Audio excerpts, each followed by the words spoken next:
quite a while, but it is very much here and now and operating fully. Our speakers tonight, I'm delighted to welcome John, Jarrett and Richard Light to the south of the river. I guess when you're on the Elizabeth line, you can't really tell whether you're south of the river or not. There's a bit of a mystery, but you're very welcome here tonight, and thank you very much for offering to give us this talk.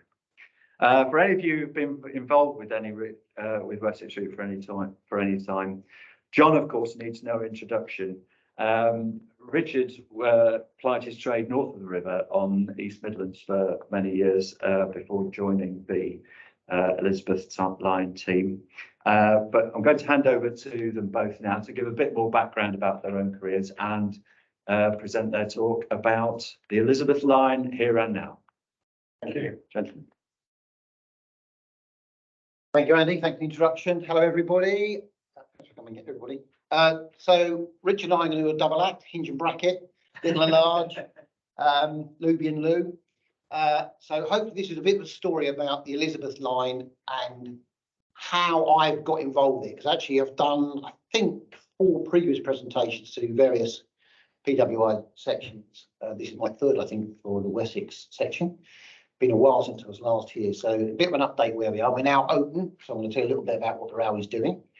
I'm going to tell you a little bit about what it's like to be head of infrastructure and what that has been like for me since 13 years doing the role. Actually, it's extraordinary. My 37 years on the railway, and Richard is going to help you understand of what we're actually doing on the ground and show the benefits we've taken from some of the ideas we put in place. My presentation has got quite a lot of slides in it. I'm not going to talk to all of them in detail. Some of them are very detailed and you won't be able to see them, but they are done on purpose to illustrate the scale of the Elizabeth line and the decisions we had to make, taking a brand new railway into use, which I think would be useful for new railways that are coming to construction, HS2 being an example, and perhaps for colleagues' careers as they go forward, look at the complexity of a mega project such as the Elizabeth line. Once in a lifetime opportunity. So I'm going to make a start. Questions at the end if possible, because there's quite a lot of stuff to go through in the time that we have. And if we're going too fast, let me know. So that's us.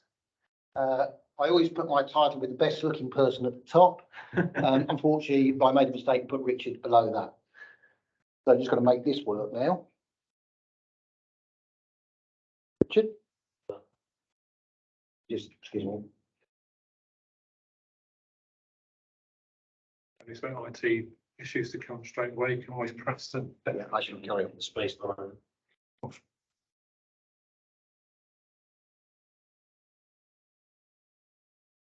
Very good, isn't it?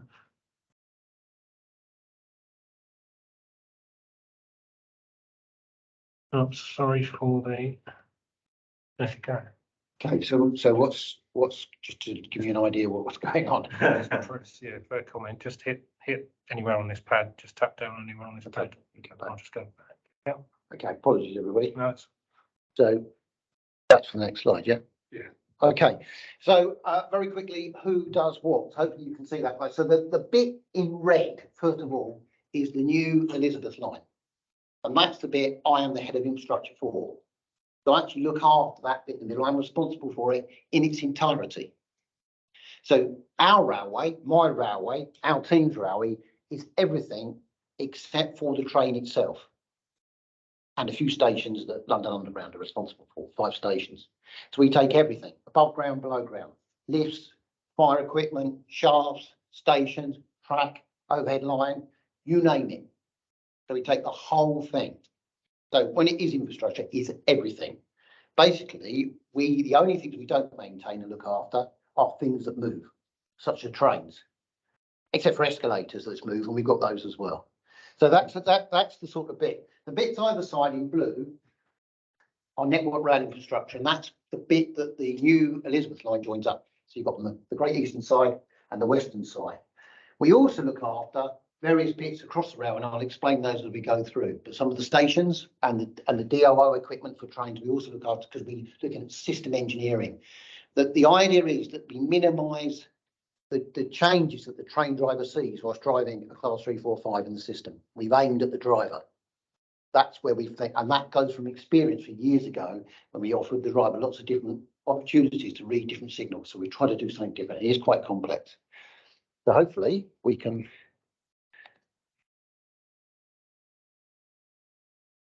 Okay. So we are now open. So the 17th of May 2022 is when we officially opened, when Her Majesty the Queen came out the railway. That was a very, very special day, and I shall never ever forget it. She was amazing, astonishing, and as you all know, it wasn't long before she passed. And in fact, we didn't think she was coming at all until a couple of hours before she turned up, when we had to change the notice to say that she was coming, because there were some other alternative names that we had. But it was one of the proudest days of my life, to be honest with you, in my professional career as well. To be part of that event was just fabulous. Oh, this. Okay. So on the 21st of May 2023, we opened the final stage of the Elizabeth line.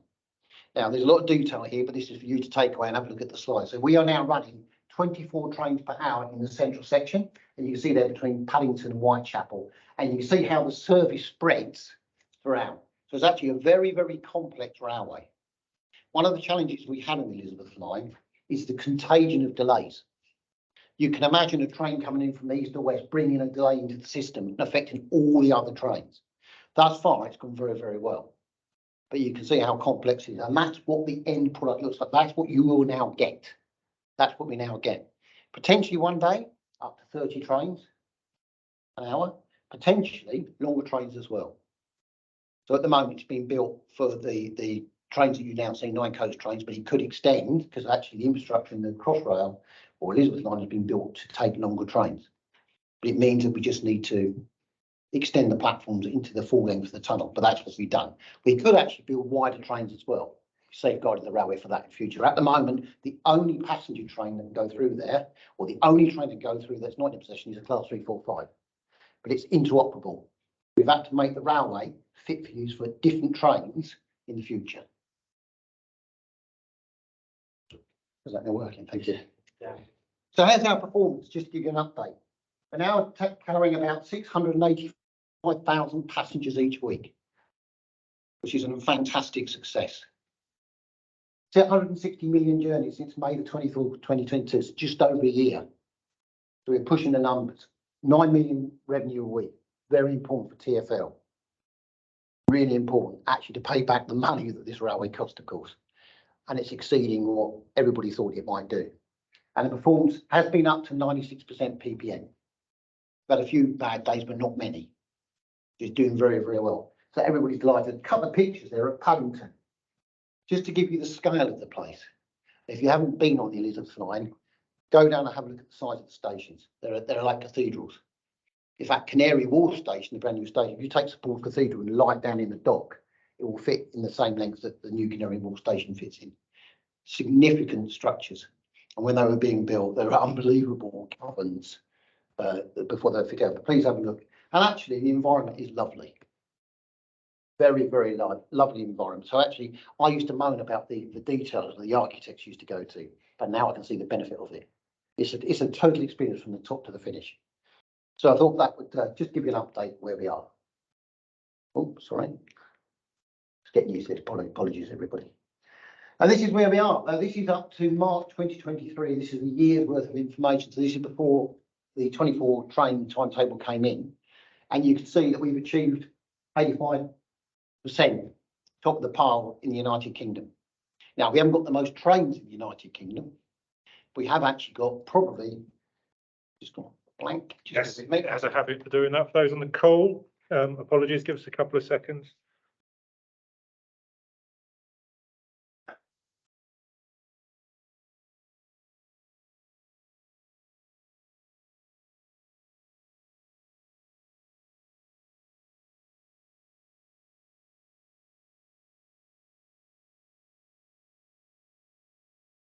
Relaxed that it wasn't going to do it. Seems to die after about half an hour. I'll just end the slow show for a second.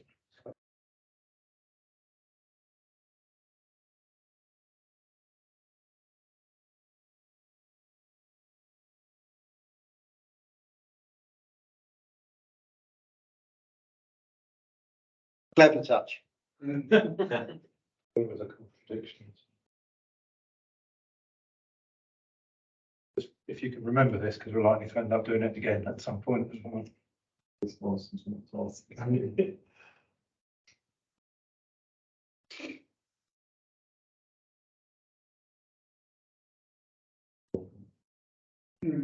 Right answer.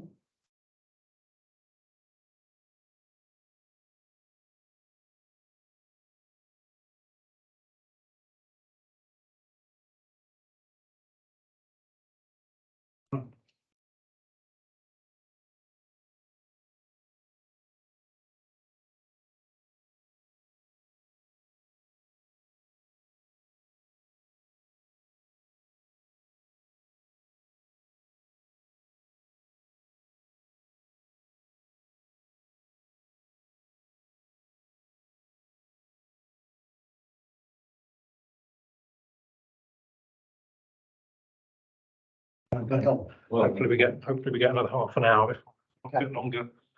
Normal service is reclaimed. So there you go. So top of the pile, which is a fantastic achievement, and it's a growing railway. It's a growing railway. People get used to it. In fact, there was a stat just a couple of months ago that 1 in 6 people who travel on the railway now travel on the Elizabeth line. So there's some quite interesting stats coming out. So there you go, which is fantastic. As I said, I was very proud. There we are. That's in front of me. This is quite an interesting story. There is a lift just to this side of this car. That's the Queen's car, of course. And the Queen needed to go in the lift to go down to open the railway. I was a little bit worried that the lift might break. So I said to the people, the security people, I'll be up here just to make sure it doesn't. I ended up being in the security cordon without even knowing it. So you can see how close I got to the car. I can't show you other photographs. We played a game of cards and what have you. But it was a really proud moment. And there's some video of me right next to the Queen and all the rest of it. I didn't actually meet her.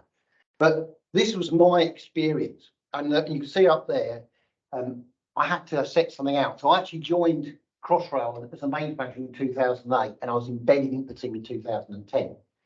And then I joined the RFLI team, which is a brand new organisation, in 2012, when the infrastructure manager moved from Network Rail to RFLI. So it was going to be part of the Network Rail asset base.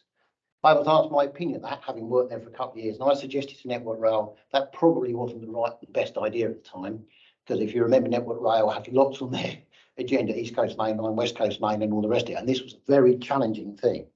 So I suggested we didn't, so we kept it with the sponsors. It's sponsored by Department of Transport and London, so we kept it with that and Heathrow Airport. So we kept it with the sponsor, which is why we moved it to there, and I went with the work. I started as a team of 1. There was no plans, there was no maintenance plan, there was nothing. There was absolutely nothing.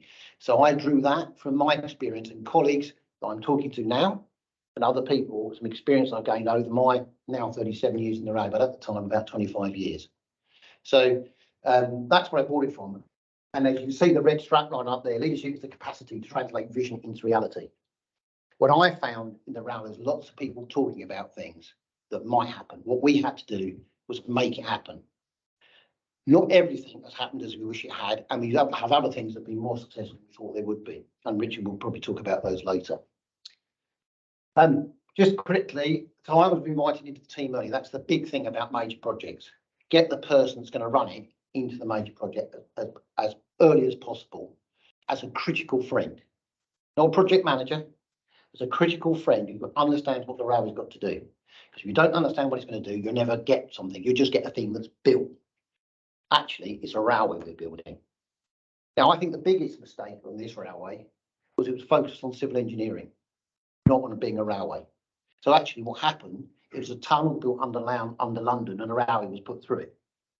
My view, it's a railway that built under London, they put a tunnel around it to stop London falling on top of it. And that's what we had to work on. We changed quite a lot of the curve and vertical profile to meet track criteria in London rather than meet tunnel criteria. And that took a lot of work to actually build it for a track. We haven't got it perfect, but actually quite a lot of the geometry changed as a result of those ideas back in about 2009. Building tunnels is very expensive, so it was fairly limited. And of course, Crossrail, as it was then, had to go under things and over things. So over the tube, under the tube, around St Paul, you name it. So it's quite challenging. That was the journey. Crossrail project. It went then to TfL rail, and we ran the trains on the surface network before the railway was opened under London, and then finally the Elizabeth line when we opened the tunnels. I'm not expecting you to look at these, but it's just an illustration of what we did. The first thing to do was influence the project products, the documents to say this is what you're going to build. And it started with the sponsor's requirements, what we're going to build for the money. So I had to get into that and affect that. And this is just an example of some of the things we did. So for example, one of the things I'll get involved in, just at 4.74, without limitation, the project shall include procurement of adequate tools, plant, including without limitation, on-track plant, etc., into the project. So often I found that projects are buying things later on after we worked out what's gone on. This was embedded inside the sponsor. So I had a budget for yellow plant to start off with inside there, and it was frozen, and I kept on it. I was the only person that was interested in it. And the reason we've got the things we've got now is because of that sort of influence at that time, 2008, when I started, when I just left Wessex to join the team, to get those sorts of things in there. Now, I'm not patting myself on the back, but I'm just illustrating what you have to do, otherwise you will not get it. These are things that came out from the sponsors requires at me. They threw things back at me. 95% PPM. Recover from the closure of a section of the Crossrail network within 30 minutes. That doesn't mean return it to a full timetable. That means we've got to get there and reopen the railway in some shape or form, which was brilliant because I used that to affect where our exits and egress points were for the railway and the tunnel. Because if they didn't build one for me, there's no way I could have done it in 30 minutes. Also, the way we blocked and procured safe access to the railway. How do we do it in 30 minutes? So that drove quite a lot of specification in signalling to be able to do it in 30 minutes, safe working, which I'll come on to. And then actually the biggest problem is access to close the railway down to do work. During the sponsor requirements, 256 hours a year. Guess when they're going to be? Christmas and Easter, when everybody else is doing it. And actually, how can we make use of 56-hour blocks? Actually, they're quite difficult to make use of on this type of railway. So that's something we probably didn't get right. So I actually did only renegotiate those and divide them into 4 and then divide them into 8. And gradually we ended up with sort of longer weekends rather than the big blocks. But something we didn't get quite right. But they're the things that came out for me. My job, as part of this, was actually just deliver the timetable. That's the product. If you don't deliver a timetable, you haven't got a railway. This isn't a sort of a hobby. And I had to make sure that to deliver the timetable, this is what I needed. So obviously, volume, tonnage, frequency, speed, but actually the 3 things: safety and compliance, operational budget, future expenditure, and performance reliability. They're the 3 things that I checked all the way through, going round and round and round, and we're still today. Some are more successful than others. Without that, you haven't got a timetable. If you don't sell your product, we don't make revenue, you can't spend money on maintenance, renewals, and the rest of it. If you don't spend money on maintenance renewals, you don't get the reliability, and so on and so forth. But actually, it wasn't about that. What actually this railway had to be was predictable. We had to say in advance what was going to happen. And probably we're not there yet. We're still learning. But that's what it's all about, being predictable. Not, oh dear, it's going to happen, oh, we've let it down. This is what we're going to do, and this is what we're going to do about it. So no surprises, please, Mr. Jarrett. Some of you may have seen this before. It wasn't about bad news. Bad news is okay if it's communicated. It was about preparing for news that wasn't as good. And that's actually what we wanted to do with our system engineering on the railway. So we move on to the next product. So we went from sponsored requirements into the Crossrail program functional requirements. Oh, big word. So that's turning the sponsored into functional requirements. The functional requirements then translated into contractual documents. So the input in there went into the people that built the products on the railway, Siemens, for example, for the signalling. So I had to influence that as well, making sure we got things in there. And this is just an example, and there's lots of them. There's pages and pages of the ones that I put in there. And you can see just at the bottom there, any asset that can be operated remotely shall have a facility to isolate it from the remote control system and operate to control remotely. And that was to stop people having to go and pull switches. Is to make sure we could actually have people remotely. They could isolate something before they go into a room. First of all, it's safer. Secondly, you've got control. So the control room function was built around that requirement. So they went in specification. So now at Romford, On our HV system and our traction system, we can now isolate remotely, and we followed all the technologies that actually the grid, the national grid use for isolating their systems, rather than sending people in. We still have to isolate it manually because there's rules to it. Most of it now is done remotely on machines and manual remote systems. So we've made it safe, but made it quicker, and I'll come on to that later. But this was really important about understanding how we can remove people from an unsafe environment, make it more predictable, make it more controllable, and we're building a new railway, so why wouldn't you? So I had to get involved with that. But a part of that, I had to tell the Crossrail what I was going to do. So actually, these are the two things I put together. Crossrail mains execution and management plan, railway systems, what we call the MEMP. So how we're going to do it, whole load subject, and the strategy. So this was my response to that. And these were tested and examined and turned into standards and process and procedures and all the rest of it. Checking all the time whether we could meet them. Could I meet them with the sponsor requirements? And that's went on continually for years. In fact, went right up to the day of commissioning. Can we do things? How do we do them? So this was the philosophy that I set out. 3 things. Eliminate, so review the scheme, change the need for a number of complexity and diverse type of geographical spread of assets. Do not automatically reinvent the wheel. Okay. In other words, there's some really good stuff out there. Don't build a modern railway and throw away good stuff that's already working. And we went to different places in Europe and saw some good stuff, and some fantastic stuff in Great Britain with some great people, some great railway people, operate things perfectly with the Mark 1 eyeball. Don't remove your experts. Supplement them and give them more to become better. Simplify. Goodness gracious me. Every time we put something new in the railway, we try something new and put it in there and make it more complicated. So what we try to do is simplify it as much as possible. And you can see what we've done there. Chosen specification, arrange them so the systems are as simple and as easy to maintain as possible. Next to access points, not at height, easy to handle, plug and play, pre-tested, located off the track. You don't need a possession to change your key. You go to a safe room. You still run trains while you're doing it, etc., etc. Making sure that everything's the same, or as best you can, minimise the variations in kit. Rationalise, challenge component count, one size fits all, limit competence need, reduce the spares requirement, limit different tools required. The whole idea was that all our spares are in the shed. We never have to build anything on the track, just take one out and put another one that's pre-tested, and it's the same as the one we took out, just got a different code number, you can trace it, that sort of stuff. That there is the milling machine. We'll come on to that a little bit later, which is part of it, how we actually remove people from the process, use machines to do what we need to do. So, internal specification, set out a clear plan, stick to the key elements and hold on tight. Apply technology, cutting edge, not bleeding edge. Don't try and be a hero. Sometimes we did that and we were trying to do things that were too brave. Actually, I spent quite a lot of time looking at HS1 and seeing what they were doing, and actually learned an awful lot from them about how they were succeeding on the high-speed rail, some of their own standards, things that we wanted to do in BR or rail track we hadn't been able to do. Derby, many ideas years ago, were trying to do things. Remove people as a primary method for safe work control. That was top of my list, and I'll come on to that in a little bit. But that's what we did. The way we stopped things from happening, a big red sign out saying, do not pass go, and then put 3 things that explode in front of a train. Not for the 21st century. So we had to do something about that.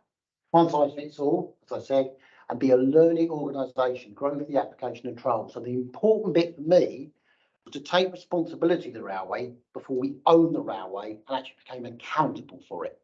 And there's a difference between responsibility and being accountable. That was really important. And then, if at first you don't succeed, building a foundation, no red zone working and no lone working, that would never happen. We don't send anybody out on their own. There's no way that happens. And there's no red zone working. That's banned. That started from day one. We've achieved that. I don't think there's been any red zone working since we've got involved. There's always been more than one person, and we never had a red zone. Everything is done in a controlled green zone, which is complicated because you've got to stop trains or you've got to put stuff away from the railway, which forces us onto the requirements. If you want to be safe, stop its own working. You've got to build it so the stuff's outside of the railway and you can maintain and change it whilst trains are still running. Forces the spec. If you don't have that idea, you'll end up what it always has done. Because it's easier to build.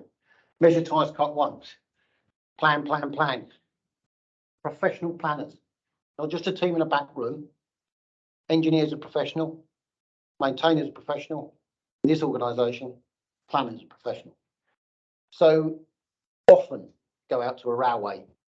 We're all ready to do a piece of work. We've got the wrong size of this, and this hasn't turned up. The machine hasn't turned up. He hasn't got a certificate. The thing's run out of diesel, so on and so forth on the old railway. How many jobs did we lose in the old railway because we didn't plan it properly? Plan it properly, we've got a good chance of achieving it. Check your understandings the same as others and recheck. Biggest problem, biggest weakness to me, I assume that everybody knows what I'm talking about. Maybe today's another example. Ask again, just make sure that people do. It's so easy to think, you know. There are so many people on the railway that think they know what they're talking about because they're convinced they know about it, and actually they don't. Now, I've been on here for 37 years. There's no way I know the stuff that Richard knows about now, so I shouldn't pretend that I do. I'm in charge of a group of experts. I shouldn't pretend to be one myself because I'm not. My job is to make sure that the people that work within the team are the experts and get at people. You can't measure it, you can't manage it. Old one, plan for tomorrow by learning for today, and people really are our most important asset. Using technology benefits people. It doesn't replace them. In fact, we found we need more people in the system. And technology helps them make the right decisions rather than replace them. And if it's, then go back one, right again. Now, this is the complex side, but I just wanted to illustrate some of the thinking. This is called asset-intensive business architecture. It's not invented on the railway, invented in the water industry for understanding, maybe not to a good subject, to a good organisation or a good industry to look at. This is the relationships. This is orange. So these boxes here are for me, the head of infrastructure. You can see on the left-hand side, all the teams in RFLI that are affecting operations and their finance and all the rest of it. These orange boxes are my processes. What I have to do behind each box is a process. This happens to be for planning work. Okay, and actually it starts on the left-hand side where the engineers, a different organisation, give us the specification for how often we need to do things. How often we have to inspect a track, how often we have to do facing point locks, how often we have to look at the overhead line, etc., etc. How often we do structural examinations. They feed into us, we plan it, it comes out, works execution, then talks about how it's performing, how it's operating, and we check and balance, and it goes around the system. Now, the only reason I'm telling you this is because it takes a lot of thinking. That's how much thinking it took. So you can actually follow the process of all the different organisations. I'm not expecting you to read this through projects all the way through and understand why you've got the railway. And right at the top of that, external stakeholders and strategic business planning. So if they want to change from a 20 train timetable to 24 train timetable, you have to go through this process to make sure that all the processes align. How often on the railway do we change something and the people on the ground don't get the opportunity to comment on what's happened? It just happens. You run fast, you do more, you have less time. And this is what it's meant to do. So again, this is just to illustrate the effort made to understand what we all do to make the railway work. And this is what we did in the Elizabeth line. Not perfect by any means, but actually just an illustration of what we do, learning from other industries. From that, I wrote on my processes and we actually went to concepts. So we took concepts from those processes, 15 concepts there, and they then were sent, they were then changed into standards, procedures, processes. They were checked back. So we were audited on these, and actually these turned into the things we consumed around. And we changed the concepts based upon the input changing, the output changing. But we stuck with those, and they've worked, and they still do work now. They've now, as I say, moved on from what they were. But if you hadn't put the plan in, you'd never know what you were doing. So you have to think about what it is you need to do. So this is actually the process for what we decided to do. The most important thing, right, is compliance.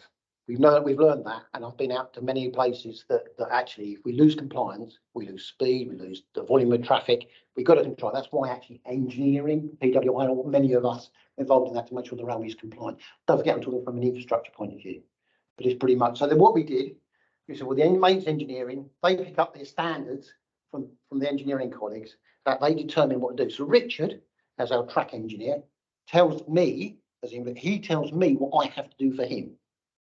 I don't tell him what he needs to do for me. I can't sign anything. I've got no power of authority for any standard at all. If I say something, Richard say, no, you're not, you're blocking the line. And that's actually one of our concepts, that Richard will be the person accountable for making the decision, and he's happy to do so. He knows that professionally, and I will support him. We will not override Richard and his team.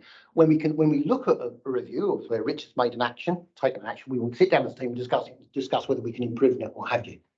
But actually, you do not. So the engineers, their word is final. We block the line, we block the line. We reduce the speed, we reduce the speed.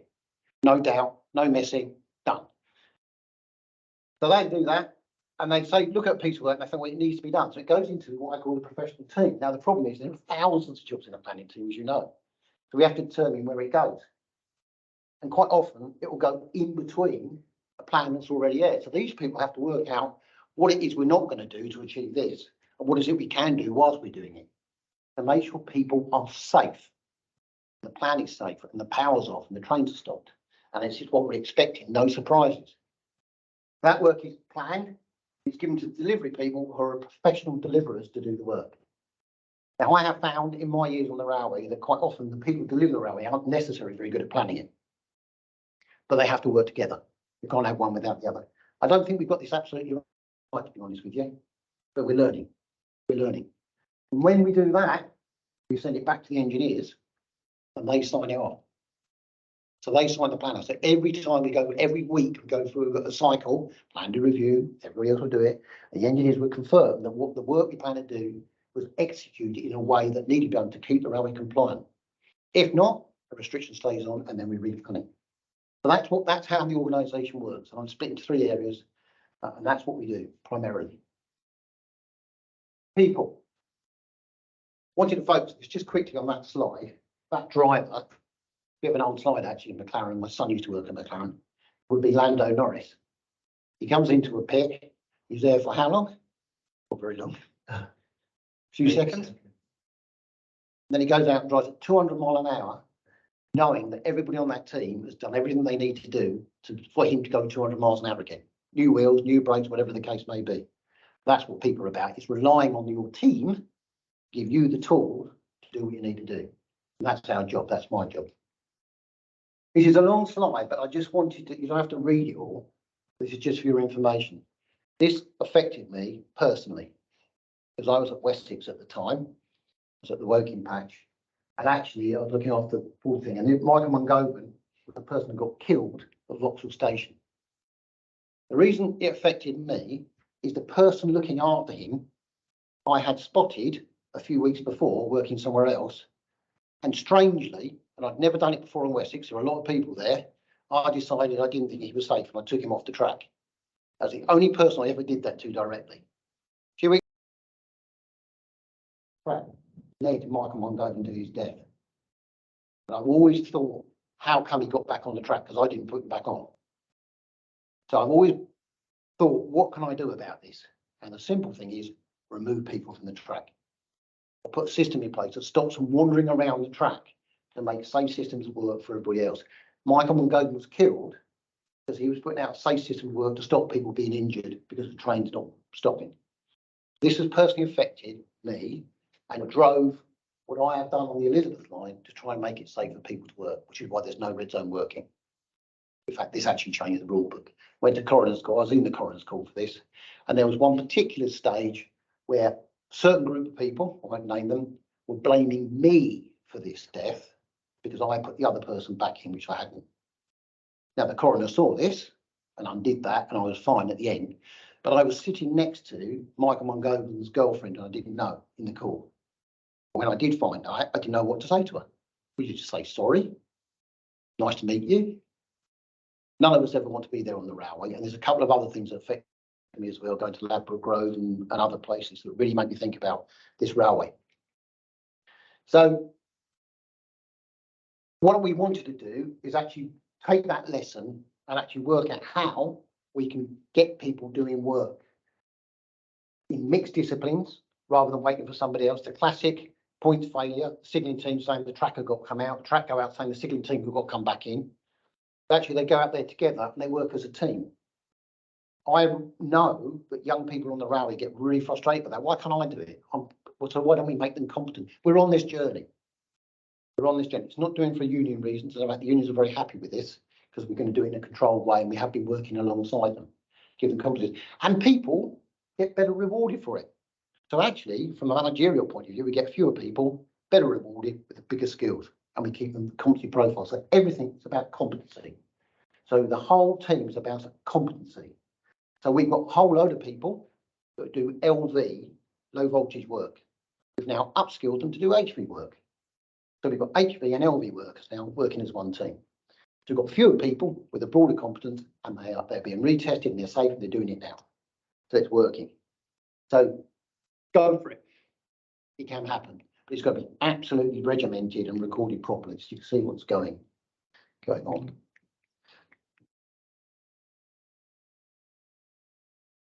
Not working again, Richard.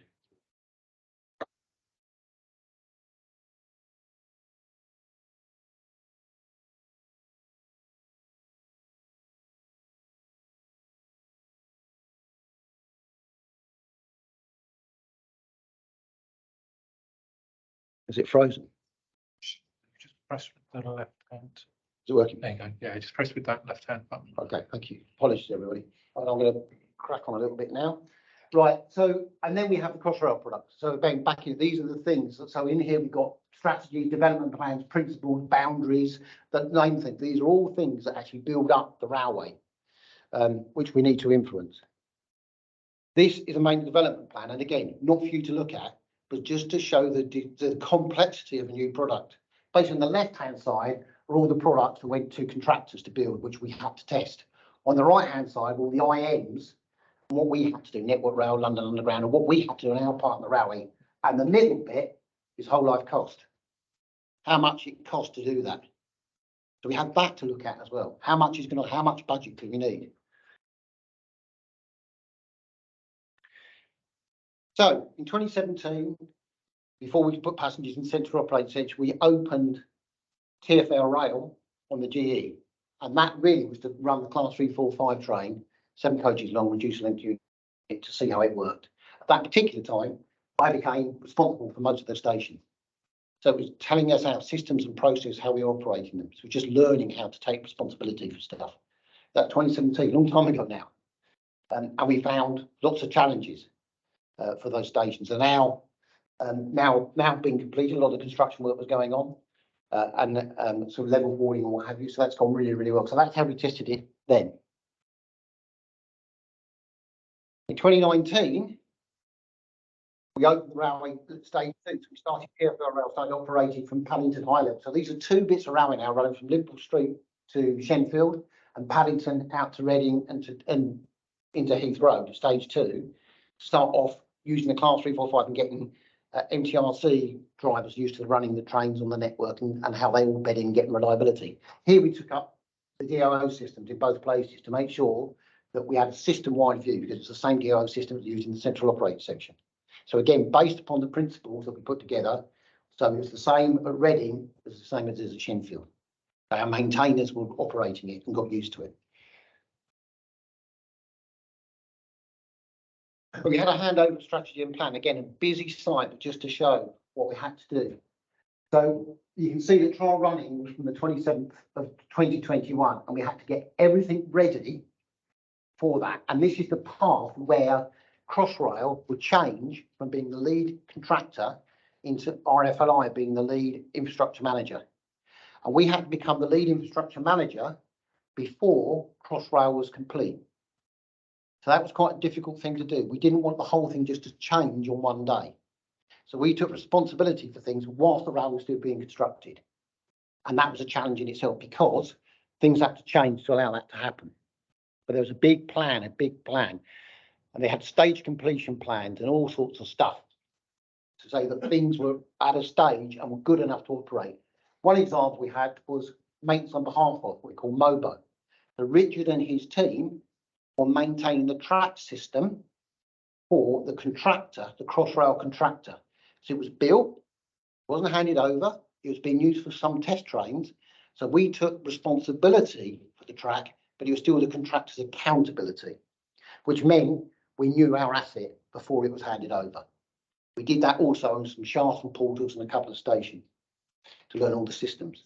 Another lesson to learn, get in there early. We learned an awful lot from that, and it worked very, very well. Again, a busy slide, but I just wanted to illustrate the number of things that Crossrail have to produce, blue things, and get them authorised into service before you go live. They all had to pass stage gates. Now, what was happening, this is sharp, Crossrail had a bow wave of stuff that was running too late. And the idea was that T-4, which is what that's like, 4 weeks before it's handed over, all of that must be achieved. And then I had 4 weeks just to confirm that my processes were ready. There's no way we would have owned the railway like that. So this is what happened. We moved the whole thing 8 weeks further forward, which meant I had to take responsibility for stuff that wasn't complete. So when we handed the railway over, I was responsible and accountable for an incomplete infrastructure. And that was a very difficult decision to make. But if I hadn't done it, Crossrail would never have opened when it had, because we wouldn't have the components all in place. So it was a difficult decision to make as infrastructure manager, and the team had to work really hard to get their heads around that. Imagine being accountable for something that's not complete, and then get contractors changing the thing you've got the drawings for that aren't drawn. And this is what it really looked like. So work's complete and tested. Engineering safety justification is prepared and accepted, but the engineering safety justification was based on the status of it at that time, incomplete. O&M manuals are prepared, but not necessarily accepted. So the very thing we give our maintainers to maintain the railway with were not there and not complete. Acceptance certificate is complete, but there were dependencies. The dependencies are, but we can do this in 8 weeks' time. We can do this in 10 weeks' time. The difficult with all of this is the 8 weeks wasn't kept to either. That became 6 months, 9 months, because the incentive for Crossrail disappeared because we were already taking accepted accountability for it. And that was very, very tough for the team. But we got through it. But it's something that will happen. And at the same time, Crossrail were testing on the railway, doing their tests on our railway. So I had to sign test certificates for them on our railway that I wasn't involved in the test. So I had to understand for our safety standards what tests they were doing to sign it off that they could do it on our railway and know what the implications were. So brake testing of trains, for example. More than one train in a section, all those sorts of things. Getting there now. Again, a very, very busy slide, but just to show that we all demanded of what's called a systems configuration. That's all the systems in all the stations, all the railway in one place. And what that looks like closer to is that. So you can just see a couple of columns there, Paddington Station, all the different systems. We're responsible for all of these. All of those things on that diagram we were responsible for, except for the train. We had to make sure that all these things were in place. I'm not going to go through the list. These are the systems configuration. These are things that had to be handed over before we went into ROGs, where we took responsibility for the rail before in 2021. Some of them were not achieved. So we had to take responsibility with some of these part achieved and risk assess what wasn't done. So you saw how complicated that diagram was. That was a very, very difficult choice to make, but we made it. And then we went through the T- process. So what we did is every week we went through go, no go reviews of every particular thing with Crossrail to go through. They were very rigorous and tough meetings to pass. And of course, half the table would say, well, it's easy, we've gone through, and the other half of the table, usually my half, would say, no, you're not ready. So the tension was there. We were stopping the railway from opening when others wanted it to open. Well, we all knew we had to get it to the right condition that we could open it and it would perform. So a lot of tension there, but actually very successfully achieved in the end. And these are the yellow things we took responsibility for, all the track systems on just in one day. So we had to get all the competency requirements here. So when we took the responsibility, all these places needed to have the Crossrail staff change into our competency and rules to be able to work on our assets. So they had to change all their training midway through construction to meet our possession rules, isolation rules, and all the rest of it to carry on working on our railway. So having chosen to hand it over, we had to then retrain all the Crossrail staff in our rules to then work on the railway. So we had a real complex situation where contractors that worked in the Crossrail rule book suddenly had to work to our rule book, and it was a completely different thing, and it all had to happen in one particular time.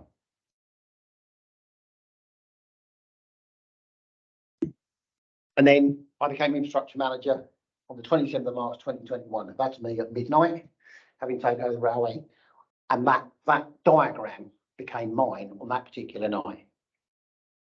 All the process we went through. That was one hell of a decision to sign that last certificate. And I say I won't read it again, go for that because of that, but you can see all there, all the decisions where we took control. We signalled the trains, we took possession, we took isolations. It was our rooms. They weren't allowed into the electrical room unless we said we could go in there. Let's have the competence and so on and so forth. So it's a big decision to make. When we did make that decision, there was a problem. The problem was that Crossrail hadn't managed to maintain the railway to our standards at the point of handover. So at the point of handover, I negotiated a 4-week maintenance blockade where there were no trains running and we had to catch up on all the work that hadn't been done to make sure it was compliant so that we could start running trains. So the start of trial running, we had 4 weeks where we were out maintaining the railway 24/7, doing the overhead lines and track inspections, signal inspections, so on and so forth, mainly train running things to make it compliant enough. But control start the trial running, which is just a few trains, not all, to make sure it's safe to run. And again, we had to sign that off to make sure that was done. So it wasn't, even though it started one day, we had a whole load of things to do before we could carry on. In that time, we had to monitor what we were doing. This is just our number of work orders.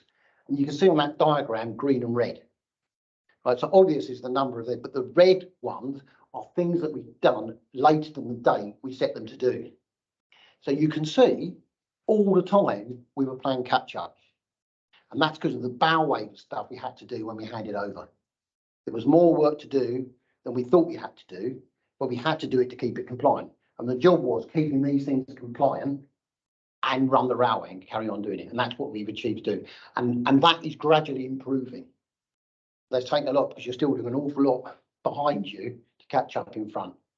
And it's done brilliantly by the engineers. Again, I won't go you through that in detail, but you can see the number of stuff that we did whilst we first started. 300 possessions, 200 engineering work, 2,000 engineering work sites, lots of experience before we ran a passenger train. And all of that was examined to make sure that we were competent enough to run passenger trains safely. And then 24th of May 2022, we ran and started running passenger trains, but only in the central operations section. 4 trains per hour, and we weren't going across the Great Eastern and the Great Western boundary. So this was the third part. It was an internal thing, and that's what we tested to make sure there's no complex transitions across the boundary. 423 days since the start of trial running, and 180 days, 85 days trial operations. So trial running was Crossrail testing the rail to see what it did. Trial operations was us testing the rail to see what we plan to do would work. If that makes sense. You couldn't go into trial operations unless trial running was successful. And we didn't do as much trial running as we needed to. So again, we had to take a brave pill and go for trial operations with less experience than what we had planned. Knowing that after trial operations, we started running passenger trains. And then we joined the railway up on the 6th of November 2022. For that, we need to understand the interfaces. And it's really important working with Network Rail colleagues to look at the transitions with Network Rail and us. And that was a very complex area. Not so much for the signalling, but very much for the train transitioning between those signalling systems to make sure that worked, and how we, the maintenance, understood who was going to respond to what or which particular location. Again, we had to write what was called the IMIUM, interface document we got between us to understand who goes what, who does what, track, overhead line, signalling and the like. We still use that today. I talked about maintenance possessions and isolations. The problem was, this jar represents it, we had more work than time to do it. So the only way to make that work was either to remove the pebbles, which is to take the task, or to change the task to make the pebbles smaller to fit in the time that we had. And this again was very, very challenging. These were turned into standard possessions, and this was easy for us because what we had done we designed an automatic possession system that doesn't use the same T3 method that's used on the mainline railway. This is all done in the signalling system. So actually what you do in the same way a train occupies a track circuit, basically a picot takes an interlocking out on the system, you can't run trains into it. So actually the interlocking is occupied by a picot. He technically becomes a train. And the picot can't be released from it unless he gives it back to the signaller. So the signaller can't take it over. So it's a really good system and it's worked from day one. We've had no possession irregularities. That sort of nature you expect with sort of the old T3 thing. Worked brilliantly. But it was quite complicated to start off with because you're using the signalling system to do that. You know, how quickly would it work and all the rest of it, which I'll illustrate. But that's very successful and working brilliantly. We also looked at risk assessing work we could do with the overhead line on or off. And quite challenging on the right hand side, you'll see we've got a walkway where people are higher close to the overhead line because we're on the walkway, the safe walkway to stop people walking in the track. So there's quite a lot of tasks we have to do. We have to do a risk assessment. So we have to risk assess the tasks we could do in these areas, and then obviously in that area needed isolation. So we minimised the isolations needed, but we had to risk assess everything to see what we can do. And that took quite a long time. But that was all part of becoming the infrastructure manager. When we started, everything was isolated. You start with everything off and you gradually build the case. We've got through that now with lots of different tools and methods and doing quite well in getting that sorted. I'm not going to go too much into this because I think I'm conscious of time, but this is our milling machine. And this was really important. This was first in class for the UK because back in the day, we couldn't have fire. We knew that rolling contact fatigue was going to be an issue. We didn't want grinding because we weren't happy with it. So we wanted to do something different. And Linsinger were a great choice for us because they're an organisation that milled steel that build a train.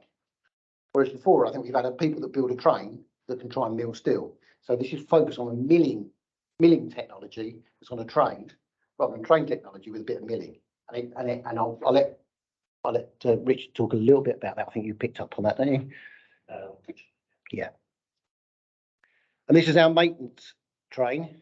And what we needed to do was see if we could change switches and rails inside the tunnel. Then must have removing people from the task. This one here, you can see it's got set switches on it. And what we can do now, we have done it, we can change the set switches with this system.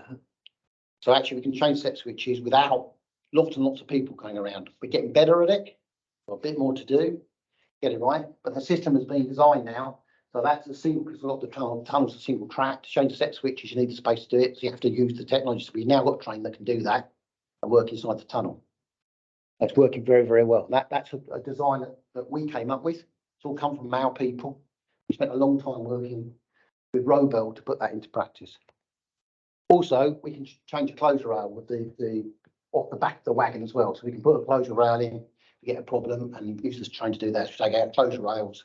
In fact, what we're going to do probably for re-railing, we're probably going to string of closures out, flash butt them on site, and then put them in rather than take long rails into the tunnel because we can't get them down there easily. So things like that. And then we had to build a depot. This Pumpstead depot is our yellow plant train. This was really important because I didn't want to go across what I call the Network Rail ransom stream. And what I mean by that is getting our trains through Network Rail infrastructure onto our railway. So we built this on our infrastructure. So we can now, these yellow plants are signalled with the same signalling as the class 345, but ATP, automatic train protection. So they can run out in between the trains now, and we can put them out whenever we want. So it's a really good piece of work. We can get them out in between trains, get them out early, get them on site, take possession around using the handheld system, and we're working nice and quickly. Now, I won't talk about that because we've already been through that. Just one challenge we did have, which is the problem, the time taken to get the electrical system done. It's just an illustration of the problem that we had, how long it was taking. You can see from the next slide, the problem we had that we needed our electric current off in 20 minutes, but all the process and procedures stopped us from doing that. And you can see by how long it's done. Here, we introduced our auto switching technique. You can see on the right-hand side of that graph now how quickly we're taking isolations. And that was really important because if you look in this slide here, you can see the green is the amount of time we're left in a possession to do work. All the reds and blues are all the processes either side to take a safe possession. So we had all the technology, but the processes weren't written properly to apply it. So we had a digital railway using analog systems. That's a real problem for us. We had to work really hard. 1 hour, 40 minutes. You just can't do anything in a single bore tunnel, get people in to do work and get out. So we've had to work hard on that. And we've achieved it. And particularly because what happened when we started the railway, the green bar is how much time we let ourselves have. We had longer possessions to get used to the process. And every time we introduced trains, we got shorter and shorter possessions. So we had to improve the coloured bits to make the green bigger. And that's what you can see at the bottom there. The block to electrics meant we've expanded the green area to do work. And today we are still struggling the amount of time we've got to do the work. You can't come in at the side of the railway. You can't come through a gate. You've got to go through the tunnel, into the tunnel and out again. So that's what we're working on. One of the challenges the Richards have. So I will finish there. I'm sorry, Richard. So I've got a few interruptions with the system. So that's our ultimate goal is intelligent, autonomous, predictive infrastructure managed by a motivated and a competent team, minimising the need for human intervention for safe systems of work through good asset design, configuration, and the integration of high-performing maintenance equipment systems and techniques. That sort of wraps it up. Now, I haven't got into a technical discussion here. What I've tried to do is illustrate the complexity of a mega project when you're transferring from a project into being accountable for the safe running of a railway. And it's taken 13 years in that journey. And I don't think you could do it much quicker than that, unless you start early. Remember, I started as a team of 1. There's now 300 of us, plus the contractors as well. So it's a big organisation, actually quite a small railway. But I'll hand over to Richard now, give him a chance to give you a benefit of his talk. But I hope that was useful, just illustrating what it's like to be an infrastructure manager on the Elizabeth line. Remember to start the slide, how successful we are now? A bit like a swan. Everything seems to be going very, very well, but there's an awful lot of work yet to be done. And I'm not patting myself on the back for getting it right. There's lots of things I would have done better or differently, but I'm really pleased with the way it's ended up in comparison to where it could have been at certain stages of Crossrail. Now, you understand why Crossrail wasn't delivered perhaps on time, because of the things we had to go through to make sure it was right to operate. Okay, I'll hand you over to Richard. With us, let me just swap the presentations over.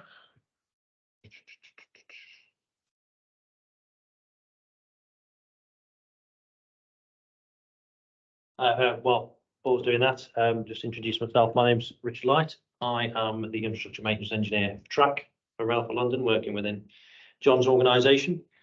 A bit of history. I spent about 13 or 14 years with Network Rail prior to joining the Elizabeth line.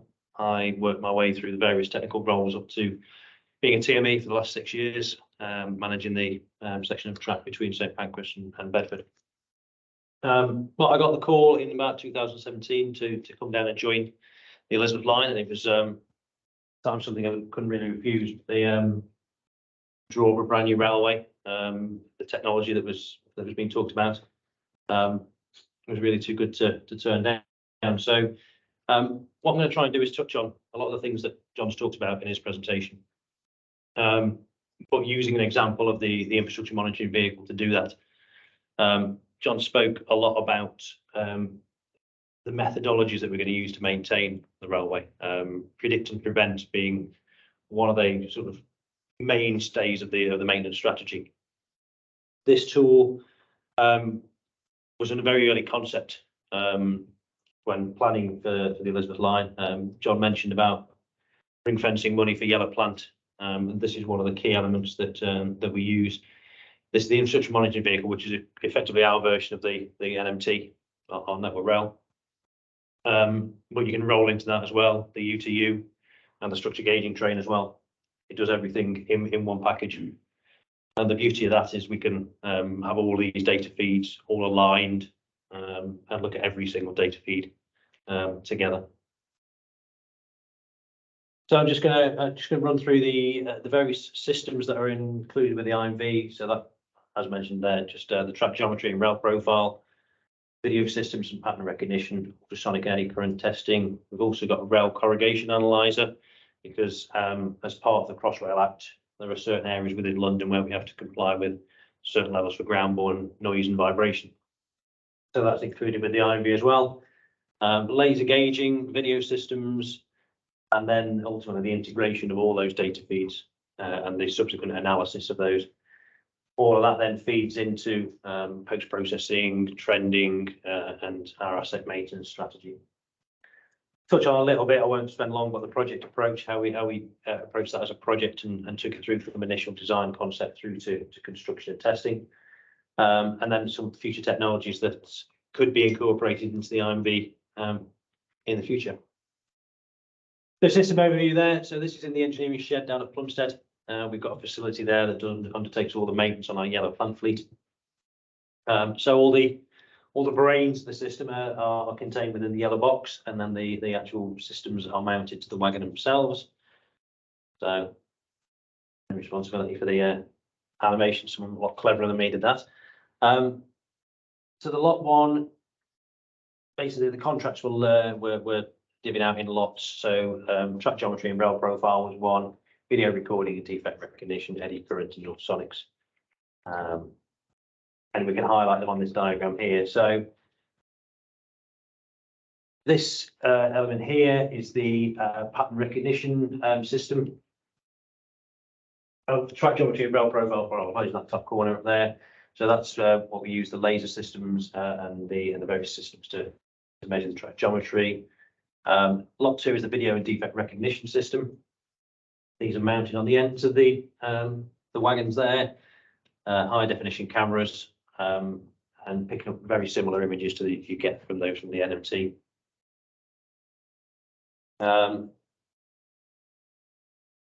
Lot three, the ultrasonics and eddy current system mounted on the other bogie at the other end there. The roller search units themselves mounted between the wheels of the bogie. And the rail corrugation analyzer that has now been mounted at the other end of the wagon as well. The leads monitoring as well, not using that at the moment, but again a system that can be integrated in the future. And then obviously in the big yellow box is where all the data feeds are integrated. So in a little bit more detail, the track geometry and rail profile systems. Schematic diagram here showing the camera and the lighting systems. So obviously to get the high definition images, there's a lot of lighting requirements. So there's a lot of bulbs there shining down on the rails and the high definition cameras. Again, same sort of system as the NMT. Images are stitched together, really slices of 1 pixel wide, collected and stitched together into one continuous, almost a video stream. Oh, okay, we need to just pause there, Paul. Yeah, for the benefits of those on Teams, bear with us whilst we reset the screen. Can they still hear us? Yeah. Okay, just whilst Richard's, whilst getting back, just a little story about the train. So we made a decision to talk about strategy again. You notice the wagon it was on was a pretty standard flat wagon. We've got 3 of those. And the reason we did that is because so many times, Mentor, as an example, the vehicle we drove their line, was stuck at Derby with a failure on the vehicle. We couldn't use it because it was at Derby being maintained or out of service. Technically, we could swap all the equipment off that wagon onto another one of our wagons and then run it. So we've got 3 wagons. Now it takes a bit of configuration, as Richard has already shown you, where the kit is, the bogies and all the rest of it. So we've got swap body material. So we're not holding to a specialised wagon for the kit. So again, that was another part of the strategy. Just thought useful to show. Sorry, Richard. Thanks, Paul. So the IMV goes out, collects the geometry data, and we use a system called TracksNet, which we can customize to output what you can see there. It's for anyone who's been involved with it, it's quite recognizable really as a geometry trace, feeding in the normal parameters, cant, radius, cross level, twist, gauge, all those kind of parameters. We can also output things like the rail profile, see in the bottom image there. So that's done with a laser scanning, and we get continuous rail profile all the way through. And from that, we can automatically measure side wear, vertical head loss, lateral head loss, and output that as a continuous data stream as well. We're moving forwards, trying to take that data, outputting that and using systems such as Power BI to visualize, using that for trace on trace analysis, outputting various parameters. At the top there, you can see the geometry. So we're seeing sort of highly canted curves, tight radiuses, a minimum radius of 300 meters. So not mega tight, but still we're getting a lot of rail wear, RCF corrugation, that sort of thing. So using systems such as this for visualization of that data, that's a work in progress at the moment. So the second system is the video recording and defect recognition or pattern recognition. In other words, see the systems on the side on the system there. Right, there we go. So again, video systems to pick up in high definition images along the track. See here the cameras, lamps, and examples of some of the quality of the images that come out. Some of the pictures on the end there, we can see in high detail the all the assets through the SNC. It's there clarity to show the resolution that we're getting on the cameras. Extremely high. We can see rail condition, missing components, all that kind of stuff. A large image there which shows it's stitched together. It's of two images bolted together, but effectively that you can see that we can get a full understanding of the track system in high definition. The great thing is about this is obviously as soon as you record, in the same way we can go back and almost look back in time, see what the asset condition was previously, helping us to look at any defects that we have rapid propagation on. System there shown high definition monitors where we can scroll through the images. System there called Linear Navigator scrolls through at whatever speed you want to go to. That's the system also we're using for pattern recognition. So automatically scrolls through the images and picks up the faults. It's obviously we're going through the process, the iterative process of trying to train the system to spot the defects.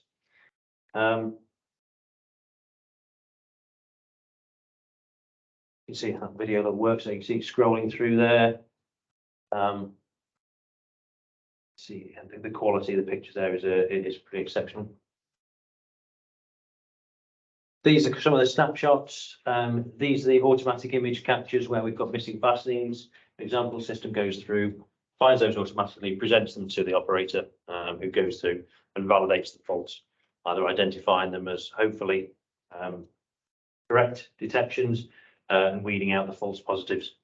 You obviously get missing clips, but it could be down to ballast covering clips or a clip that you can't get in through the SNC, that sort of thing. So there still will be a human element of it, but the system will present those defects to the operator in the same way the NMT does. The only difference really is on the NMT, you've got an onboard operator who can look through those images as they are presented. Our system, we have to download the data at the end, analyze it in the office at the computers afterwards. So this is the current status of our pattern recognition algorithm. So we're gradually teaching all of the system to detect all these faults. As you can see, as the algorithm is developed and the machine gets more intelligent, see the first run we were getting 40% of missing clips found. Validation, the second algorithm there, we're up to 100%. Quite until you give the computer examples of faults, it's very difficult to train it to see. So on a brand new railway where we haven't got any faults, we have to actually go and put faults into the track to teach it what a fault looks like. We did get the opportunity to go out on network rail infrastructure as well, which gave us some more examples, but we do have a lot of componentry that's unique to us. So we had to come up with a system of introducing those faults in order to train the system to identify them. The algorithms have got so complex at the moment. We're having to upgrade the PCs with the graphics capabilities to be able to run the algorithms. So we're in the process of doing that. The algorithms were quite basic to start with, but as we build more and more into them, the requirements on the system software it needs upgrading, so we're going through that process at the moment. So one thing we're looking at the moment is the comparison with module 20 of track 01 and how the in-network rail, how the pattern recognition systems combined with the geometry systems have been used to replace the requirement for basic visual inspection. So we're going on the same route, and obviously John touched on, obviously, if we can remove people from infrastructure, that reduces the risk. What we can do as well is put them to use doing sort of more of the predict and prevent maintenance rather than the basic inspections. So we're going through the process of identifying all these different types of faults. This is how the NNT finds them. So example, they use pattern recognition for these first 5 types of faults and the geometry system for the others. We've obviously also got an ultrasonic feed as well. So we're going through this is the same matrix with the same faults down the side. And this is us identifying how the IMV will pick up those faults, allowing us to replace BVI through our plane line sections. Eddy current ultrasonic systems, again, on the rear bogie of the IMV, we've got the roller search units, and that does the ultrasonic testing and the eddy current testing. Same time, some pictures there of the systems on the actual train. That's a roller search unit on the calibration rig. These are the systems that the operators on the train use. Dual monitors there. I'm not an ultrasonic expert, so I can't say exactly what's that showing, but this is the B scan output here. So this is what you would effectively see if you're pushing a pedestrian with a B scan unit stick through. This is recorded, then that data is sent up to Sperry. Sperry do the analysis and send that data back to us for us to integrate back into the visualization software. You can see there we've got data feeds there for the ultrasonic, so the eddy current output there. And again, we can see that because it's localized using the same systems and the same odometer pulses, we can see exactly where those eddy current things lie and look for contributory factors. For the RCF, and again, B scan outputs for defects that are identified. We don't get the continuous B scan output, obviously just the snapshots of where suspect defects are identified. Going back to John's slide showing the milling machine, this is the kind of data that we use to come up with the preventative milling strategy. This is just a simple in Excel at the moment. We're developing this going forwards, but you can see there where we've got the geometry trace, radius and curvature, and also speed profiles where speed changes, overlaid on that where we're getting our RCF output, and also trying to bring in from the asset management system where we've had milling shifts previously. So trying to bring everything into one place so you can accurately identify your maintenance requirements in plenty of time before you get issues developing that you can't take account of. So moving on to the rail corrugation analyzer. I've got a video of this in action, but I couldn't get it into the presentation. So effectively, we've got 2 wheels that drop down onto the rails, rolls through at slow speed, measures the vibration, obviously the subsequent levels of corrugation. Again, lots of science involved with that I don't 100% understand, but effectively, we've got to maintain certain sections of the track in line with the parliamentary requirements from the Crossrail Act, and this is the equipment that helps us do that. Structure gauging, 2 laser units mounted on the outsides of the IV wagon, spinning at about 2,000 RPM, picking up tens of thousands of points. See that, 4,500 points per meter squared. So as we're traveling through, we're picking up hundreds of thousands of data points. Spinning at 200 hertz, we actually go at 40 kilometers an hour, so it's a little bit less density. But see, this is how the data picks up. They're spinning slightly at angles, but that's affecting what the output is. Merges the data into 5-meter slices, highlighting spurious data. Now, tens of thousands of data points is great for point cloud diagrams such as that. Not so great for clearance assessments. So we're having to rationalise the number of data points, just so systems like Clearroute can actually use them. So we split 10, I think it's about 25,000 data points there. We split them into 360, effectively taken one slice, 1 degree slices, and looked at the closest data point in that slice. Hopefully that then reduces the amount of data needed to analyse through Clearroute. And ultimately, system integration, this is what pulls all that data together. We have systems on the IMV.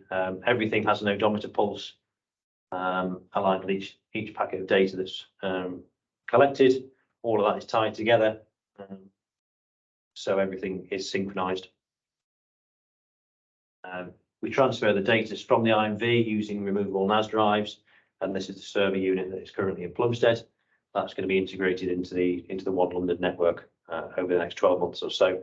So we should be able to access it from any sort of connected PC. We can look through the history, look at the asset, we can and look at the data trends. This is a system we use, which is called TracksNet. This is a similar system to those people who have used LADS in the past, and what's the new system called now? Insight with NetMorale. So it's very similar to that in terms of pulling all these data feeds into one place, allowing you to have a sort of get the whole picture of your asset at a particular location. Obviously, to bring in a piece of equipment like this, the actual process needs to be carefully documented, and stage gates throughout the various stages. So concept design and requirements, detailed technical design through manufacture, installation and assembly, and then obviously testing and commissioning. So we've been through all the first 5 of those. We're on the last sort of subsystem testing and commissioning phase before we move into sort of full commissioning of the whole item. We've got testing plans, all the technical requirements that are identified in the initial contract listed, how that's going to be demonstrated. And this is where we are at the moment in terms of the different lots. So track geometry and rail profile, we're in the final snagging phase, ready for that. So that's actually consent to operate is pretty much there and ready to sign. Final developments of the algorithms for the pattern recognition. That's a very iterative thing. Where do you stop in terms of training the machine and what to look for? We split it into phases. Phase 1 is what the minimum we would need to replace basic visual inspection. But then we're moving on then to trying to find things that are more of a long-term asset management tool. Making sure the railway is safe is what you need to replace those visual inspections, but how do you then use it to cover your longer-term maintenance strategy? We're currently using it for ultrasonic and eddy current inspections, currently in a 6-monthly calibration cycle. So we've got our own calibration rails installed down at Abbey Wood. So we run over those every 6 months. We've got that coming up in a couple of weeks. Rail corrugation analyzer is installed and now in the testing phase. Structure gauging in process for the central operating section testing. System integration, final snagging, and that's largely down to software development. So the system works, it's just we want to have a button that does this, an output report that says that sort of thing. So again, where do you stop with that in terms of a computer system?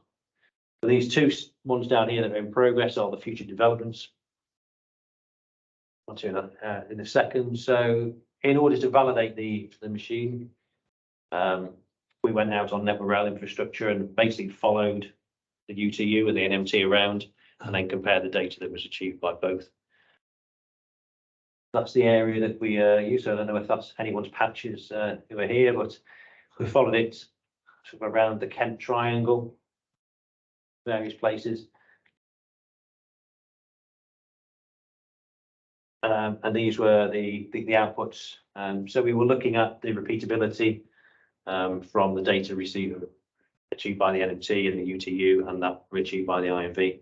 Some very close correlation between the 2. That's the ultrasonic data comparison. So the system that's currently installed on the UTU is quite an old system now, soon to be obsolete. The system that we have installed on the IMV is apparently is Sperry's latest equipment apparently.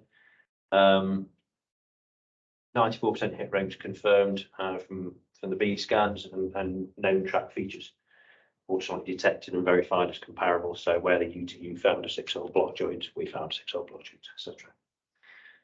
Again, good correlation for the eddy current data as well. Ongoing improvements for the IMV. Doing 2 weekly runs at the moment. The way that the system understands and knows where it is, we've developed a link node model based on the balises that have been installed on track, which the 345s use for locational accuracy. The IMV does as well. What we didn't account for is our friends in the S&T department sometimes move a balise and forget to tell us. So we've had a few instances of that, and we found out by accident that balises had moved, and obviously we'd be extrapolating data sets a few more meters than we originally thought. So we're looking at other methods of locational accuracy. The system's clever enough, you can put a QR code on the ground, and as it goes through, it reads the QR code and it knows it's at a particular meterage. So we're looking at that, moving that forward, so we're not just reliant on the balise locations. Some of the future technology, we're looking at 4K cameras being set up, so we get a 360-degree sweep of the tunnels. So obviously they're pointing in every direction except downwards, so these are more for the civils and overhead line colleagues. Looking at tunnel rings, looking at displacement variations. So if the emergency walkway drops by a few millimeters, and we can compare sort of run on run the video feeds from that. We also have, that's the prototype testing. I think that's a video. Again, so you're going through an area with platform screen doors there. But when we get to the end of that, you should be able to see the tunnel rings. It's a long platform. That's the end of the platform. So there we go. We're into the tunnel section there, and we can see that's at line speed. Obviously, you can slow that down. The high frame rate as well. You can stop exactly on an area there. So where it's paused there, you can see the detail that you're getting from those 4K cameras. Obviously, then you get the 360-degree sweep, allowing civils to be able to do their inspections from the office rather than walking the track as well. Thermal cameras as well. We can install on the same camera rig, so we can point it in various locations. Whether we want to point at the overhead lines, look for hot spots in the overhead line, or cold spots on the tunnel rings, which sort of leads us to think there might be water sitting behind the tunnel rings. Again, they will be integrated into the same system for locational accuracy. So that was it really. That was a very sort of brief overview of the infrastructure monitoring vehicle. It helps us go forward, and as it gets developed further, it will become integral in the predict and prevent maintenance strategy. Wait, just one other thing. You don't have a patrolman. We have inspectors, and gradually this technology will change the frequency of those specs. So we're hand testing horizontally at the moment to supplement this to make sure that we're testing the validation is there. But potentially, as another group of people were removing the track, but we've focused on particular areas around switches and crossings and complex areas where you do more detailed inspections away from the plain line. Well, they're critical. I mean, if you're looking at risk-based maintenance, that's where you want to go. You want to spend your time looking at the higher risk areas rather than patrolling up, which is what is very benign plain line track. The design life of 50 years, we've found very few faults. Probably we've introduced more faults than we found, to be honest.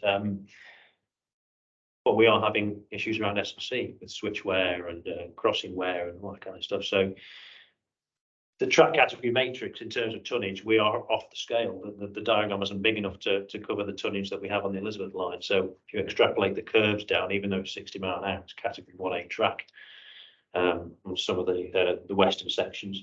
So you've still got trains travelling over crossing noses and wing rails. The wear is the same. There's no difference between the steel and an AMS crossing on the Elizabeth line as anywhere else, and so they still wear in the same way. So that's from a risk-based point of view. This will allow us to focus where we should be. And the other thing we're doing is when I got involved in the spec for the rolling stock, so we're going to do rolling stock applied lubrication. So how's that going, Richard? Have they got anywhere near that yet? Yeah, no, it's we have a regular wheel rail interface, so we speak regularly with the manufacturers, the train operators, and industry experts who are in the wheel rail interface, and we've moved to train-based lubricant as the predominant method of lubrication now. We obviously got as far as disconnecting a lot of the actual track-based ones that were installed, because I think when it was it was a little bit unsure as to the train-based lubrication would actually work. But through sort of trials, we've shown that it does.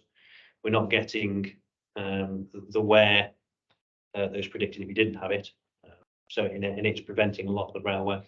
We are getting the usual issues of side wear, RCF, corrugation on some of our tighter curves, especially. So this piece of equipment will help us to focus our maintenance efforts to try and reduce that and keep on top of it. Try and keep that the ride as quiet as it was when we first inherited it.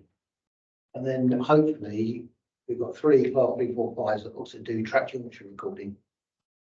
So they will give us some background information, and one will always be in the contracts that we negotiate, and the one will always be in service at any one time. So every day we're going to train now, picking stuff up. Now we shouldn't pick up sort of stuff like that on our railway, but the idea is, as Richard has said, we're a learning railway. So the more information we can get, the more we can get confidence in what we're doing. Yeah. But it's a journey. It's a journey. We're not there yet. Yeah, the system on the 345s is very similar to the NMT because it's the same Balfour BT true track system. So the traces look very similar. What we're struggling with at the moment is the locational accuracy. They're having the same issues that we have in terms of the link node model. So GPS outside from Reading down to Paddington, but as soon as it goes underground, it's losing its way a little bit and doesn't exactly know where it is. So the consistency and the repeatability is the main thing at the moment that we're focusing on. But it will give us, this gives us our compliance inspections and our ability to long-term trend. 345s will give us sort of early visibility of rapidly sort of deteriorating faults, rough rides. We can look back at history of those and like that and understand if there is actually an underlying cause that. Is there any aspirations to put a strata gauge laser on the 345s? No, I don't think so. I think the data we get from the IMV, some structures don't move that quickly if it's a quick failing structure fault. You probably pick that up from the geometry side of the 345s if it's something to do with tunnel settlement or something. But I think the analysis of the data coming from here should hopefully give us, because we run it rather than structure gauging train runs every 3 or 4 years. I think I've never heard, but this runs every 4 weeks. The ability to analyse that much data, it's like it probably takes you 4 weeks to analyse it, but you get the next bunch of data in. So there's elements of getting too much data. So, I mean, the other challenge, of course, is you're in a relationship with the train operator. So they need to configure their system such as we can use it. And you can't expect a train operating company to give you configured asset recording to the quality that you would get on here. This is for information. Mm. You know, you can't send them to jail because they missed a level 2, for example. There's no, otherwise they won't do it. So this is a layer above a compliance layer. It's an information one. And once you get over that trick, they're really happy to do it because they want to play their part because it helps their train. So we just will predict information. Yeah, it helps their wheel set maintenance and their wheeled. Yeah, and it takes the subjectivity out of ride reporting really. So one driver's opinion compared to another one, you can look at exactly the systems on the train are the same. So we're trying to integrate the railway and put our systems together as a one railway, so the wheel rail interface, which we talked about. So our milling machine, it actually has got its own rail detection system, rail fault detection system on, doesn't it? It's got an eddy current system, so you've got before and after, so you can see the actual results from your eddy current straight away. Obviously, as RCF propagates, it turns down. You want to make sure you get it all out in one pass and not leave the sort of the downward facing crack. So we can do that straight away. If a 4 weekly eddy current isn't enough, really. So yes, I think that the milling train is going to be fundamental in the rail management strategy. Initial investigation by the University of Huddersfield way back in the day, really, wasn't it? Sort of 6-7 years ago. We're looking at sort of 13 or 14 kilometres of rail to be renewed every year after about year 5 or 6, just because we would probably be milling away more rail than the trains wearing away. So where rail wears very gradually on network rail, we're going to mill 3 or 4 mil off the railhead 2 or 3 times a year. It's only going to take a matter of 2 or 3 years before that rail needs replacing. So we've got to predict exactly where we're going to mill in order to be able to pull a re-railing strategy together with enough time to get rail out there, flashment welding together, installed, before you get to the point where you need to do something reactive. Fascinating. How much time have we got, Paul? Depends whether we want to spend the night in this office. I would suggest 10 minutes for Q&A. Right. Should we start in the room here? Yeah, absolutely. Yeah. Would anybody like to ask a question? Yeah, okay. First of all, a comment. I would have travelled a long way tonight to come and listen to what you've said. I find it very sad that there's only a few others in here to listen to this tonight. There's a huge amount of information about this tonight. The question I've got really is, can you explain a little bit about the way that you're going to be translating your analysis into maintenance plans for the future? What you're going to be doing, how you're prioritising, and how you're going to build up a programme of your possessions and so on to carry out what you might just normal maintenance. I'm not talking about urgent things, I'm talking about your normal maintenance, other than your running of your train on occasions that you need. You got an actual policy for doing that?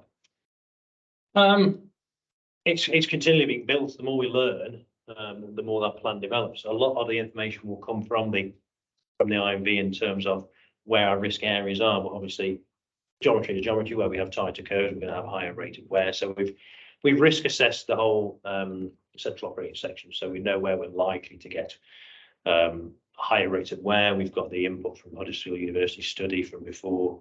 I think they use vampire modelling and all that kind of scientific stuff to predict that. So we've got an element of understanding of where we're going to get issues. What we're using this for is to validate that model effectively. So we're trying to bring as many feeds in as we can, and as the system develops, we get more data. And the problem that we're having at the moment is we're almost got too much data, and being able to have systems to analyze that data to give us the ability to predict and prevent is probably the next big hurdle. There's lots of software out there, and it's just getting the right solution to be able to help us visualize what that maintenance strategy will be. But yeah, it's ever developing. I don't know whether that answered your question. It's just to help perhaps a little bit. So we've got M&E, HV, LV, fire. So there are lots of other systems that aren't what I call railway systems. They are infrastructure. So we're looking at a lot of the M&E plant. We're using standards outside of the railway to assess the frequency of intervention. So tunnel vent. We've got a fixed block tunnel vent system actually on the railway. So we're looking at vibration and all that sort of stuff, and elongating the in fact, we don't go and maintain it now in a traditional way. So I think it's going to be horses for courses. But you can see the challenge with track quite, as you point out, because its dynamic effect is different. Signalling is the other real challenge. Yeah, we haven't got track circuits. We've got axle cams and Belize's. We've got, principally a railway that's ballasted. With a good track system, we can get something that we think we can push the signalling boundaries to somewhere new. We might actually tighten a number of them. Actually give more incentive, but there's so much remote condition monitoring stuff that we have to learn. I think we've got a bit of a journey yet. I think being able to sort of project a 5-year re-railing plan, we're not quite there yet because we don't know. We've got an idea of the theoretical maintenance requirements, but we've got to validate that. It may be completely different. It may be there might be assumptions that were made back in the day that aren't either valid or have changed since then. So we've got to validate that plan before we can start thinking about a 5-year maintenance strategy and all beyond that. How much of the core is slab track and how much ballasted track have you got? Or is it? Well, the ballasted sections are only at the extremities, so we've got about 1.5 kilometres of eastbound and westbound at Abbey Wood, and then we've got Westbourne Park, S&C, which is about 600 metres in total, but over five The rest of the core is all. The rest of it's slab track. slab track, yeah. So we've got a combination of what we call standard track slab, which is sativa sleepers booted and embedded in the slab with a pad underneath. It's almost like an undersleeper pad. Gives about 2 or 3 mil of deflection to reduce vibration. But then we've got other track forms. We've got floating track slab, 2 types of that. One based on springs, one based on sort of elastomeric bearings, both of which are designed to deflect sort of 6 or 7 mil. And obviously more energy absorbed by the springs is less energy transmitted into the surroundings. So it's around Barbican, under the Barbican Theatre, around some of the recording studios in Soho as well. There's one system was developed as well specifically for us, which is the high attenuation sleeper, which is very similar to the standard sleepers, but a monoblock sleeper based on a pad. Very similar noise attenuation properties to the floating track slab. So, but yeah, majority of it is slab track. Thinking about your road condition and what's likely to happen over the years, you're already anticipating a fair amount of re-railing at sort of 5-6 year intervals and so on. Your milling machine is going to be an absolutely vital piece of control. What about on some of these sharpening curve sections? What about you're probably going to get a lot of side putting on there. Think that's going to happen, and in which case your milling machine isn't necessarily the answer. The re-railing might be a more frequent interval. Yes, it may well be again a learning thing. But what our rail in the central offset, because of the curvature and the aggressive nature of that, we've got a 350 LHT rail steel, which is obviously harder than HP, and it's only ever been used in the world once in South Africa, I think, before. So we're actually getting more wear on the rail wheels than the rail itself. Not too many issues of side, but even though we've probably had an equivalent of 4 or 5 years worth of conventional railway traffic, not getting too many signs of side wear in the conventional sense. Things like the milling machine, we're learning every day, because when we spec'd it, we said we would like it to be able to do differential cuts on both sides. So obviously you're going to get more RCF with higher rails, so you want to cut more, you would think. But the way the train is built, it doesn't necessarily do that. The pressures that they have to apply on each side of the train mean that differential cut, you don't get a very good result. So the manufacturer said you really want to do the same cut on both sides, so you can have. And if you cut, say, over 3 or 4 years, you cut 10 mil off the high rail, you've affected your track geometry, you've affected your clearances. So you really want to keep your low rail within 5 mil of design cross level, because you take your high rail down, your cant efficiency increases, you're actually increasing your risk around that curve, and we're already maximum cant efficiency on a lot of the curves anyway. So yes, milling is vital, but it's also going to have to use it in a careful way. And we'll probably end up doing more re-railing on the low rails where you wouldn't normally sort of specify a re-rail there. Yeah, they're definitely a maintenance by renewal strategy. I think we're going to end up with that. I think what Rich is going to help us do is planned intervention for renewal rather than sweating the asset. So we just plan it exactly as you say. We've done it already on a few switches and crossings that are not ways, and we think that so a load of the M&E kits could be whitewash, change in, change out. We can see them happening, but it's this sort of stuff that should be interesting. The interesting also how the track slab holds up. Some of those systems when we really get some tonnage in them, we don't know yet. Yeah. And we have put our eggs, all in eggs in one basket. But what I can say, and probably to Rich, you can tell, a lot of this has been invented by the people who are driving bus. which hasn't been floated inside. It's all the speculative stuff has come from inside the camp, outside. And I'm sure we haven't got it all right. But there are a lot of lessons learned from the past, as I said earlier. No thoughts about transposing rail on the transferable sections rather than straightforward rail? We did think about that with the milling, didn't we? We thought about we could mill, we could transpose as well. But it depends how we end up with our braking profile. We've designed the signalling system that we can move the braking profile of the train, the rail, so we can move it a few 100 yards one way or the other. Meter. So that's inside the signalling system, but it depends what performance is like. It could be accelerating, slowing down, accelerating the platforms and all sorts. But the too many headway is quite difficult to do. Yeah, it will be quite interesting to see that obviously they're not driver controlled, it's controlled by computer, and every train, if it hasn't got something in front of it slowing it down, it will be accelerating and braking in exactly the same profile, exactly the same point through curves and on approach to stations. So it'll be interesting to see how that impacts various parts of the rail and the infrastructure. That's right. We should electrically want to pass. Yeah, mixing it up a little bit and moving those braking points may well. Thank you very much. I'm afraid we have run right out of time for the formal part of the meeting. I'll just echo what you had to say there about a terrific transfer of information that you've given to the audience tonight, and some really great things to learn about infrastructure maintenance in almost like a little laboratory, isn't it? Really, not little, in a big laboratory with some very, very constant geometry and surroundings and all that sort of thing, which I guess we'd be able to learn a lot of lessons from and transfer to other parts of the network. So it's a very bold and interesting enterprise that you're engaged on. I wish you every luck with it. I really, really want to ask more about those slab track sections. Yeah. Those those big slab track sections, but perhaps we'll find another chance.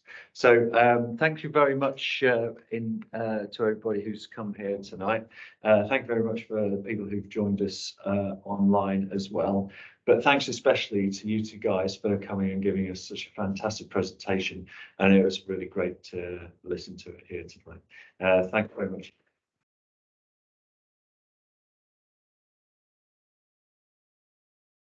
And are we retiring to the? It's available. I won't be, but You're right. Right, okay. physically, I won't be able to come. It's too damaging. Right. But yeah, the Blackfriars available. Yeah, Blackfriars, if anybody wants to come and have a quick chat afterwards. Thank you very much. Thank you. Oh, you're very welcome. Thank you very much indeed.